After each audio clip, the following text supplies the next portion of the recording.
रात भर शिवलिंग को ना रखे। शंकर भगवान के प्रसाद को रात भर नहीं रखना। कहीं शिव मंदिर में गए और प्रसाद मिला भी है आपको, वैसे तो शंकर जी के मंदिर में प्रसाद नहीं मिलता। क्यों? तो लिंग पुराण के अंदर और शिव महापुराण के अंदर वर्णन किया गया कि भगवान शंकर ने नंदी को वचन दिया था, सुनो नंदी।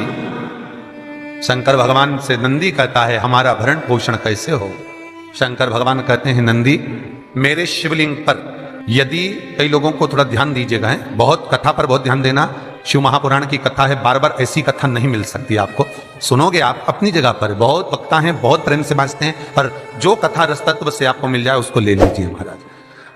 कोई वस्तु, कोई भोजन आप बनाकर लेकर गए हो, कोई पकवान आप बनाकर लेकर गए हो, कोई फल लेकर गए हो, यदि शिवलिंग पर वो पकवान, वो मिठाई, वो फल टच हो गया तो वो खाने के योग्य नहीं रहता। वो घर पर लेकर मत आना, मंदिर में ही छोड़कर। यदि भोजन, पकवान, मिठाई, शिवलिंग यहां पर है और भोजन का भोग तुमने इतनी दूर से लगाया है, फल इतनी दूर रखा है, वो शिवलिंग पर टच नहीं करा गया है, तो उस प्रसाद को, उस फल को आप पा सकते हो, उसको खा सकते हो। पर जो शिवलिंग पर टच हो गया, फिर वो केवल नंदी, श्रृंगी, भृंगी, प्रेतों का, भूतों का, आहूतों का भाग होता है।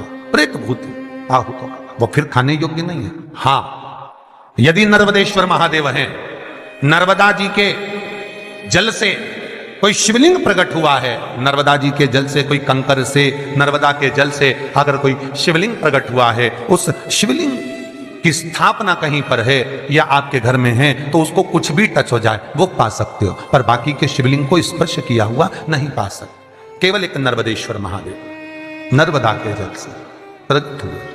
कई लोग पूछते हैं ये सांप है कौन, ये सर्प है कौन, तो उसको बताओ। ये भगवान शंकर के गले में जो एक सांप पड़ा हुआ है, ये भगवान विष्णु हैं। और शंकर भगवान के सिर पर जो जटा में सांप दिखता है, वो हाथ में सांप बंधे रहते हैं, वो दो हाथों में, कमर पर, सिर पर, केशों पर जो सांप 5 नजर आते हैं, वो तो बताओ। ये शंकर भगवान की 5 लड़कियां हैं, जया, विषहरा, शामरी बारी, दो तली और देव। ये 5 लड़कियां भगवान शंकर के इर्द गिर्द घूमती हैं, आसपास भ्रमण करती हैं। सभी ये शिव की बेटियां भगवान शंकर के साथ भ्रमण करती हैं। 5 जया, विषहरा, शामरी बारी, दो तली और देव। ये जो 5 पुत्रियां थी शंकर भगवान की, ये वासुकी को दी गई थी महाराज, क्योंकि ये सर्प की योनि में थी, इसलिए ये वासुकी नाग को प्रदान करी गई थी। वासुकी नाग कौन सा? जिसने मंथन कराया। वासुकी नाग कौन सा? जिसके फण पर पूर्ण पृथ्वी विराजमान है। वासुकी नाग कौन सा? जो निरंतर देवताओं के हित के लिए कार्य करता रहता है। एक पान के पत्ते के ऊपर, मात्र पान जानते हो, वो खाने वाला जो पान करता है उसका पत्ता, पान के पत्ते के ऊपर जो चंदन से शंकर के नाम, पार्वती का नाम और ब्रह्माणी सरस्वती का नाम लेकर शिव को समर्पित कर दे महाराज, उसकी भी तिथि बताइए, बड़ी सुंदर है।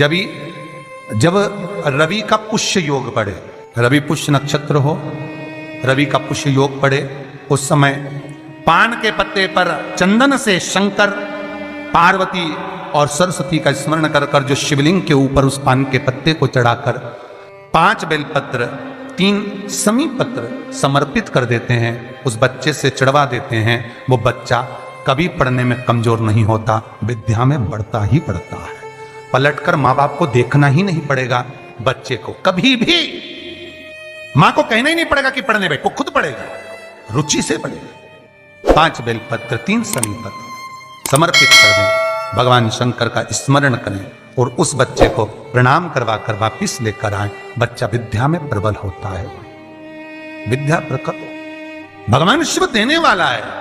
सरस्वती को स्वर बोधे। शिव महापुराण की कथा, लिंग पुराण की कथा, विष्णु पुराण की कथा, पद्म पुराण की कथा कहती है कि किसी वृक्ष के नीचे, जिन वृक्षों का गुणगान हमारे शास्त्र करते हैं, जिन वृक्षों का गुणगान हमारी पुराणे करती हैं, उन वृक्ष के नीचे अगर एक मंत्र का मन का भी फेरा जाए तो उसका पुण्य 1000 गुना प्राप्त हो जाता है, आप रूप प्राप्त होता है अपने आप जिस पुण्य को करना चाहे। मेरा बहुत निवेदन है महाराज, बहुत प्रयास करा करो, प्रयास करना। अगर हाथ के मनके की माला भी नहीं हो और किसी पीपल के पेड़ के नीचे 15 मिनट बैठने का मौका मिल गया, आंवले के वृक्ष के नीचे 5 मिनट बैठने का मौका मिल गया, किसी आंवले के वृक्ष के नीचे 5 मिनट बैठे हो, ओम नमो नारायण का मंत्र का स्मरण कर लो, ओम नमो भगवते वासुदेवाय का जाप कर लो, बस उसका फल 4 हजारों गुना प्राप्त हो जाता है। शमी के पेड़ के नीचे बैठे हो, श्री शिवाय नमस्तुभ्यम का जाप करिए, 4 गुना फल मिलेगा, 1000 गुना फल। बेलपत्री के पेड़ के नीचे गए हो, ओम नमः शिवाय ओम का जाप करिए, फल मिलेगा। उस फल को हमें पाना है। कई लोग कहते हैं महाराज हम पूजन बहुत करते हैं, हम पाठ करते हैं, हम अर्चना करते हैं, हम व्रत रखते हैं, हम उपासना करते हैं, हम दान करते हैं, हम पुण्य करते हैं, हम सत्कर्म करते हैं, उसके बाद भी दुख क्यों है? हम पूजन तो कर रहे हैं। आपके पेट में दर्द हुआ, मान लो आपके सिर में दर्द हुआ, अब सिर में दर्द हुआ तो आपने गोली तो खाई, एनासिन भी खाई, क्रोसिन भी खाई, डिस्प्रिन भी खाई, कॉम्बिफ्लिम भी खाई, ना जाने कहां की गोलियां खा गए, सिर में दर्द था और 4-5 तरह की गोली खा गए। तुमने जब तो गोली खा ली और गोली खाने के बाद तुम्हें थोड़ा सा असर भी हो गया, पर इतनी गोलियां जो खाई है तो बाद में रिएक्शन तो करेगी, कुछ तकलीफ तो देगी, कुछ गर्मी तो करेगी, बीपी शुगर ऊंचा नीचा कर सकती है, नहीं पाई। उसी तरह मंत्र, माला, पाठ, जप, अनुष्ठान फल कब देते हैं और फल कब नहीं देते, ये शिव महापुराण की उमा संहिता कह रही है। शिव महापुराण का उमा खंड, पार्वती खंड को अच्छे से पढ़िए तो उसमें बताया है, उसमें वर्णन किया है। हम पाठ करने बैठे, इतनी बड़ी पोथी लेके लोग बैठ जाते हैं, पहले राम रक्षा स्तोत्र पढ़ लिए, फिर ये पढ़ लिए, गीता जी का अध्याय पढ़ लिया, ये पढ़ लिया, ये चालीसा, दुर्गा चालीसा, शिव चालीसा, तांडव, ये मंत्र जप लो, वो मंत्र जप लो, फिर कोई महाराज बता गया वो मंत्र जप लो, फिर कोई महाराज बता गया वो मंत्र जप लो, ये वाला देवताला की अलमारी में रख लो। इतनी बड़ी पूजन की अलमारी, बस इतनी बड़ी, ज्यादा से ज्यादा होगी तो इतना बड़ा पूजन का घर, कमरा, उसमें इतना सारा देवता। रामेश्वर गई तो उनको ले आई, जगन्नाथ जी गई तो उनको ले आई, द्वारका गई तो उनको ले आई, वृंदावन गई तो उनको ले आई, महाकालेश्वर गई तो उनको ले आई, सारा देवी देवता वहीं बैठा, पितृदेव, ये देव, कुल देवी, शंख देव, घंटी देव, दिया देव, सब उसी में, गणेश जी, शंकर जी, हनुमान जी, राम जी, सब बड़ा बड़ा। और पूजन करने सुबह से आई, सुबह से इतनी सी शक्कर लाई कटोरी में, इतनी सी शक्कर कटोरी में, भगवान को नहला धुला के कटोरी धर दी, इतनी बड़ी अलमारी में सारा देवता ऐसा कसा कसाया बैठा है, सारा देव। तीर्थ करने फिर गई तो गणेश जी शंकर भगवान से बोले पिताजी फिर जा रही है। शंकर भगवान बोले बेटा खसक के बैठो, फिर पकड़ के लाएगी किसी को, खसक के बैठ, फिर लाएगी किसी, फिर ले आई, फिर रख दिया। पूजन करने आई, कलश रख दिया, मंदिर में ही ढुल गया, भगवान पूरा गीला हो गया। गणेश जी शंकर जी से बोले पिताजी पूरा गीला करके चली गई। शंकर भगवान बोले बेटा तो कल ही आएगी, दिया लगा के गई तो गीले में बैठो, अब नहीं आने वाली। और ध्यान देना साहब, इस कथा को आपके ऊपर लेकर समझाया जा रहा है, क्योंकि शिव महापुराण की कथा कहती है कि आप जो मंत्र जप रहे हो, आप जो माला जप रहे हो, आप जो साधना कर रहे हो, आप जो पाठ कर रहे हो, वहां पर असर कर रहा है कि नहीं कर रहा है, वो आपको समझना है। राम रक्षा स्तोत्र का पाठ करो तो पहले हनुमान चालीसा पढ़ो, फिर राम रक्षा स्तोत्र करो। शिव चालीसा, दुर्गा चालीसा, गणेश चालीसा, हनुमान चालीसा, गायत्री चालीसा, इन 4-5 चालीसा को एक साथ कभी नहीं पढ़ना। एक चालीसा यदि आपने पढ़ ली है शुरू में, तो पाठ पूरा होने के बाद जब उठने की तैयारी हो तब दूसरी चालीसा पढ़ दो, बाकी की चालीसा भले आप बाद में पढ़ दो। पर एक साथ 4 चालीसा का पाठ नहीं होना चाहिए।